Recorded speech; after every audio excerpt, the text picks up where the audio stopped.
Bueno, le voy a dar la palabra a Juan Villoro antes de que se nos vaya. Juanito, por favor. Muchas gracias. Muchas gracias. Gracias a todos por venir. Antes que nada, una disculpa. A veces se programan cosas al mismo tiempo porque suelen durar las sesiones de la feria, lo mismo que las sesiones psicoanalíticas, 50 minutos rigurosos, pero hay algunas un poco más extensas y eso no se tomó en cuenta, entonces pido una disculpa por tener que abandonar la mesa y especialmente a mis compañeros de mesa, pero me da muchísimo gusto estar aquí con todos ustedes. Y continuando lo que decía Eduardo Matos Moctezuma, una vez consumada la conquista, surge el gran tema de cómo narrarla, es decir, no basta triunfar en el mundo de los hechos, hay que escribir una narrativa convincente que haga válidos esos hechos. Entonces todas las conquistas, todas las historias se explican de distintas maneras. En ocasiones hay versiones que compiten, ya lo mencionaba muy bien Eduardo Matos, en el caso, por ejemplo, de la muerte de Moctezuma, como hay una versión dada por los conquistadores y hay una versión de las crónicas indígenas. Entonces, en ocasiones hay versiones que compiten, finalmente se van imponiendo ciertos discursos oficiales y a mí, desde la literatura, hablaba Eduardo de este cruce de disciplinas que tenemos en esta mesa a propósito del tema de la llegada de los españoles. Me interesa básicamente pues la repercusión literaria de la conquista. Decía Pablo Neruda respecto a la empresa de conquistar el así llamado Nuevo Mundo, que fue desde luego una empresa del expolio y de la sangre. Decía Neruda: los españoles se llevaron nuestro oro y nos dejaron su oro. Y se refería con este segundo oro a la lengua castellana, el idioma que ha permitido que se escriban los cuentos de Jorge Luis Borges, los poemas de Sor Juana Inés de la Cruz y tantas otras obras extraordinarias. Tenemos desde luego una deuda pendiente con los muchos idiomas originarios que todavía se hablan en nuestro país y en otras regiones de América Latina y que no tienen estatuto de idiomas oficiales ni posibilidad de expresarse. Entonces la conquista extiende sus efectos hasta nuestros días.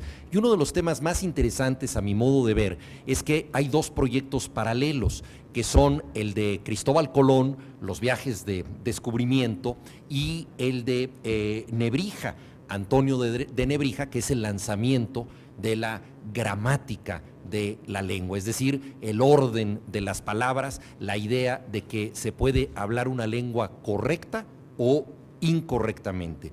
Y es curioso que en el año de 1492 ambos proyectos se le presentan a la reina Isabel, el proyecto de Cristóbal Colón de apoyar su viaje y el proyecto de Antonio de Nebrija de que apoye su gramática. La reina Isabel decide apoyar a Colón y suspende el apoyo a Nebrija, no le convence del todo y dice de manera muy interesante que no quiere intervenir en el fuero del pueblo, no quiere que el pueblo sea adoctrinado de una manera única. Hay un español que es el español vernáculo, el español que se habla, y dice no es facultad de la reina decir cómo se debe hablar. En este sentido, tiene una idea bastante más abierta. Nebrija en su prólogo, es muy interesante este aspecto, él le dice a la reina directamente: la lengua puede ser un instrumento imperial de dominio y de propagación de la cultura del imperio. Quizá Nebrija carga un poco las tintas para convencer a la reina de que la gramática sea parte del viaje de descubrimiento y que las carabelas lleven ya una idea del idioma establecida. Esto se va a lograr con la colonización, es decir, el triunfo de Nebrija simplemente es pospuesto, no es apoyado de inmediato por la reina Isabel, según lo narra Iván Illich, una de las personas que más se dedicaron a esta comparación de lo que ocurre en los viajes de descubrimiento y de la propagación de la lengua. Tenemos pues una lengua que llega como una lengua de dominio, una lengua hegemónica, una lengua impuesta, y es una lengua que con el tiempo se va a convertir también en una lengua de adopción e incluso una lengua de liberación. Habrá muchos discursos que se pronuncien en esa lengua, y la independencia de México se hace en la lengua castellana, y los discursos de liberación de todo el continente ya se escriben en este idioma. Entonces la lengua puede ser siempre un instrumento de sujeción o puede ser un instrumento de liberaciones. Es algo que resulta fascinante en la aventura del idioma. La crónica más conocida que tenemos nosotros, ya la mencionaba Eduardo Matos, es la de Bernal Díaz del Castillo, que en cierto modo es una crónica fundacional. Los cronistas de Indias pues son los abuelos de quienes hoy en día escribimos crónicas, son los fundadores de ese género que obliga a describir aquello que no se entiende, que es uno de los prerequisitos esenciales para hacer crónica, el hecho de narrar una realidad no porque ya se le conoce de antemano y se le explica, ese privilegio lo suelen tener los historiadores, sino una realidad que se está produciendo en tiempo real y que está poniendo en juego circunstancias diferentes, y esas circunstancias no son circunstancias que puedan ser captadas. Lo que se está poniendo ahora en juego es una llegada, es del al lado. Bueno, seguimos adelante. Sí, no sé si se puede modificar algo de volumen. A ver si se oye un poquito mejor porque tenemos intromisión. Bueno, el caso es que Bernal Díaz del Castillo, él escribe y un aspecto fascinante es que él no quiere ser un escritor, no tiene mayor vocación al respecto. Él, lo que sucede es que siendo un conquistador que ha pasado por todas las fatigas de estar en el Nuevo Mundo, no ha recibido la recompensa que él considera que merece. Entonces, en probanza de méritos, como se dice antes, acaba por escribir, siendo ya muy mayor, concluye su crónica a los 73 años, la historia de lo que él vio aquí. Y esta historia la contrapone con una historia de López de Gómara, que es un historiador mucho más culto que él, un académico, es una persona que domina el latín, etcétera, pero que no estuvo en el Nuevo Mundo. Entonces él postula la necesidad de tener una historia verdadera. Entonces él postula su crónica como un estatuto de verdad porque él fue testigo de cargo, él lo vio. Entonces ahí se da una contradicción o tensión que ocurre en todas las narraciones, que es la de alguien muy erudito que cuenta con los instrumentos de un historiador o alguien que es testigo de cargo y no necesariamente tiene una perspectiva amplia ni tiene los atributos culturales que tendría un historiador. Pero la prosa de Bernal Díaz del Castillo es fascinante, es una prosa llana. Él mismo dice: quiero contar las cosas desde el soldado raso, las quiero contar desde abajo para que todo mundo las comprenda. Desde luego que él acude una y otra vez a la crónica que pretende refutar, lo cual también es fascinante. Hay muchas cosas que solo puede escribir Bernal porque antes ya las escribió López de Gómara, que además ha entrevistado a muchos conquistadores. Están también las cartas de relación del propio Hernán Cortés, etcétera. Entonces, lo que trata de hacer Bernal Díaz del Castillo es darle vitalidad a su discurso y contarlo, algo dificilísimo, como si él mismo se sorprendiera al volver a ver estas cosas. Es muy difícil cuando uno ya conoce lo que pasó, ya sabe lo que sucedió y está refiriendo sucesos que se remontan a 50 años antes o 60 años antes, recuperar esto con una gran capacidad de asombro. Y esa es la gran lección que nos da Bernal Díaz del Castillo, y el atrevimiento de narrar lo que no se comprende. Rituales religiosos que se le escapan, registra leyendas, por ejemplo, hombres gigantes que existieron antes de la llegada de los mexicas, según le cuentan a él, y todas estas fabulaciones, a pesar de que él quiere hacer una historia verdadera, es lo que hace también interesante su discurso. O sea, que él escribe desde la perplejidad, escribe desde la incertidumbre, desde el desconocimiento. No se necesita saberlo todo para contar lo que uno está viendo. La crónica se funda justamente en esta posibilidad de narrar así, es decir, en las virtudes de la perplejidad. Y el libro de Bernal Díaz del Castillo es un monumento justamente construido de esta manera. Sin embargo, no es la única versión de la conquista. Sería imposible en los escasos minutos que tengo hablar de todas las versiones que existen, pero no quisiera dejar de contraponer una versión indígena, la relación de Michoacán. La relación de Michoacán, que es el texto más extenso de la cultura purépecha, es un texto pensado para recitarse, es decir, está concebido para un petamuti. El petamuti es el rapsoda purépecha, los rapsodas griegos, como ustedes recordarán, con Homero a la cabeza, el más conocido de todos. Quizá el nombre de Homero resume a muchísimos rapsodas, a muchísimos relatores. Etimológicamente, rapsoda viene de tejedor, es decir, es alguien que anuda historias, no necesariamente propias, sino historias que pueden ser ajenas y que él las va urdiendo, las va poniendo en una trama para que se comprendan. Hasta la fecha, los petamutis pueden recitar durante 12 horas la historia del pueblo purépecha. Es decir, este acervo cultural que ellos tienen es extraordinario.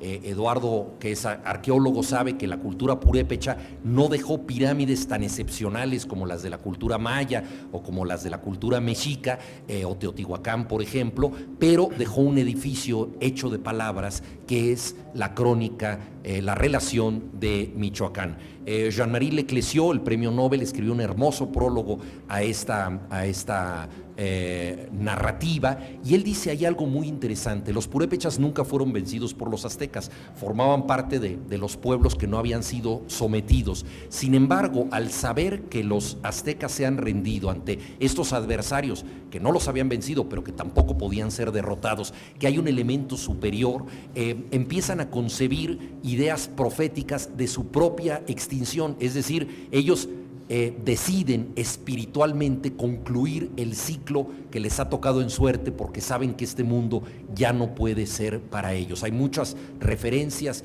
en la relación de Michoacán a la llegada de los españoles como una llegada de lo otro.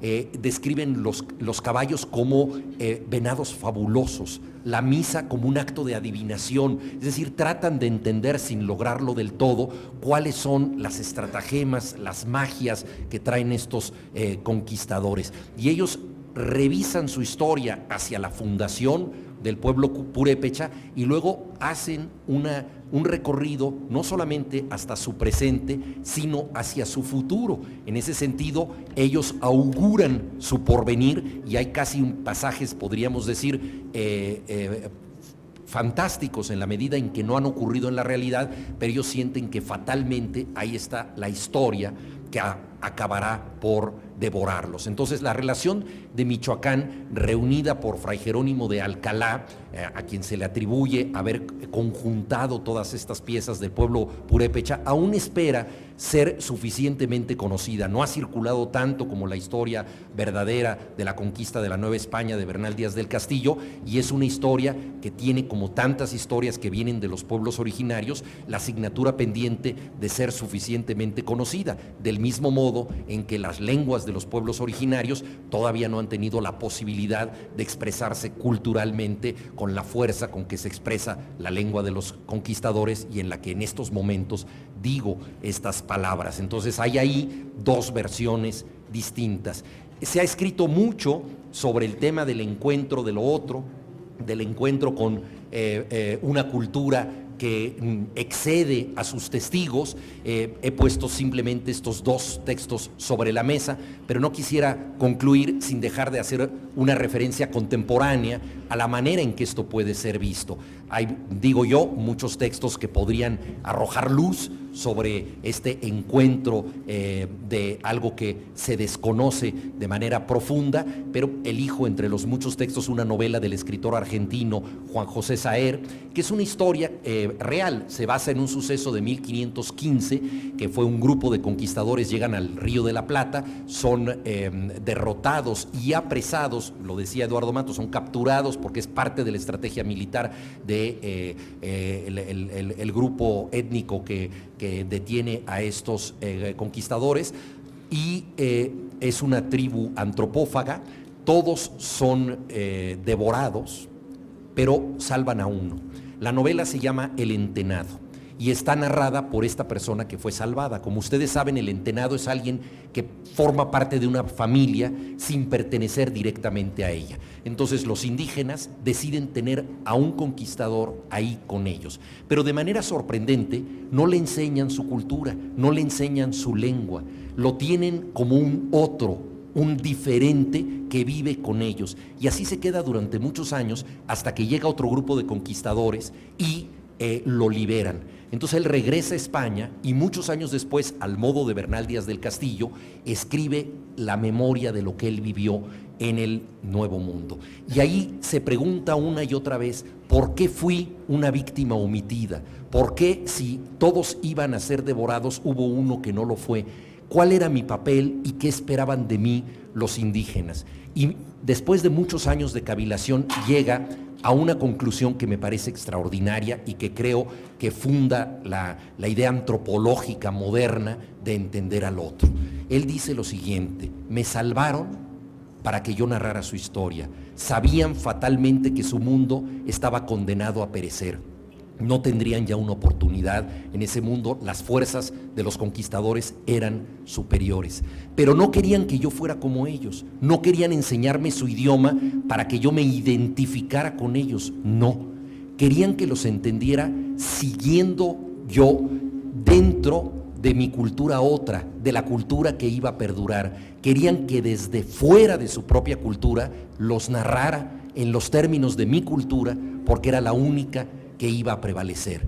La lengua que se impuso es la lengua en la que escribo estas palabras, dice el conquistador, y es la lengua de fuera.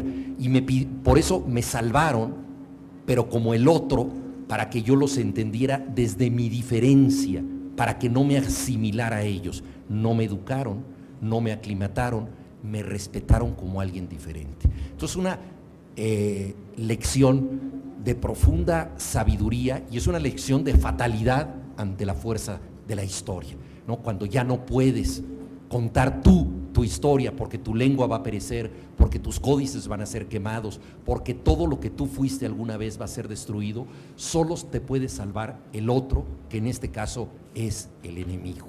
Entonces es una historia de esta dialéctica del conocimiento y del descubrimiento de lo otro, escrita magistralmente por Juan José Saer, y nos lleva pues a lo que ha sido para muchos escritores la necesidad de entender la diferencia y de crear a través de la literatura y del lenguaje un pacto de comunidad, porque la literatura comunica, la literatura vincula, y la literatura forma parte de una historia que nunca es inocente. Todos los pueblos han tenido sus adversarios y todos han llegado a donde están, habiendo liquidado otras culturas y otros pueblos. La lengua y la historia de las palabras no es una historia inocente, lo sabe muy bien Luis Fernando Lara, que dirige el Diccionario del Español de México, pero esta historia hecha de impurezas, hecha de injusticias, es también la historia de una lengua que con todos sus resabios nos permite crear oro, nos permite crear las palabras de Sor Juana, las palabras de Borges. Esa es la comunidad de la lengua. A propósito del calendario azteca, Octavio Paz escribió un poema muy hermoso, Piedra de Sol, que tiene un endecasílabo por cada uno de los años del calendario azteca, la Piedra del Sol, ¿no? Todos estos versos están escritos en 11 sílabas no rimadas, y entonces ahí él, a propósito de esta herencia en piedra del pueblo mexica, él trata de crear una comunidad con la lengua, que es la de los conquistadores, la que inevitablemente usamos nosotros. Y concluyo mencionando una cuarteta de ese poema que habla justamente de la necesidad de crear una comunidad a través de los otros para ser finalmente nosotros. Dice: arco de sangre, puente de latidos, llévame al otro lado de esta noche, a donde yo soy tú, somos nosotros, el reino de pronombres enlazados. Muchas gracias.